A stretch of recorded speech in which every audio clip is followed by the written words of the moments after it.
NBC 13 Eyewitness News Live at 5 starts now. Now on Live at 5, a high school choir teacher goes to court accused of videotaping a student changing clothes.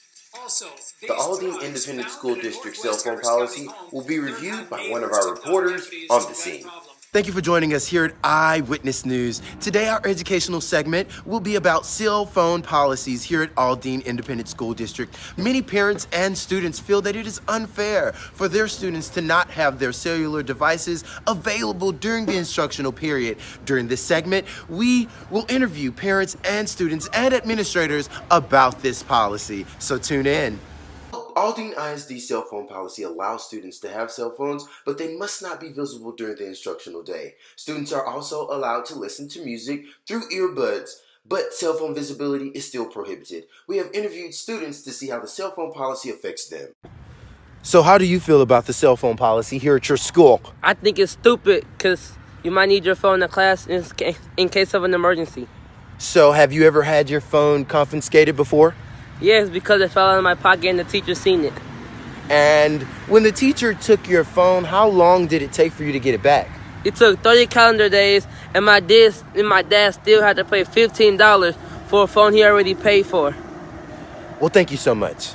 To gain clarity on the policy's disciplinary action, we interviewed Aldine Administrator Shauna Vaughn. Administrator, thank you so much for joining us. Thank you for having me. All right, so what is the Aldine Independent School District cell phone policy? The policy here at Aldine, the students are not allowed to have their devices on during instructional time, and they must not be visible during instructional time as well. Okay, and is the instructional time just during class or is before and after school? It's during, before, and after school. Okay, so if the students violate the policy, what infraction do they receive? Well, the first offense is the student's cell phone is taken away from them for 7 days, and the parents will have to come up to the school and pay a $15 fine. The second offense, the cell phone is taken for 30 days, and the parent will have to come up to the school and pay a $15 fine as well. If a third offense occurs, the student's cell phone device will be taken away the entire school year, and the student's parent will have to come up to the school to pay a $15 fine as well. Okay, so you keep speaking of the fine. Where does this fine money and phones that aren't picking up at the end of the school year, where are they taken? Well, here at Aldine, at the end of the school year, those funds are donated to nonprofit organizations as well as their cell phone devices. All right, thank you so much, Administrator. Well, you're so welcome. Thank you for having me.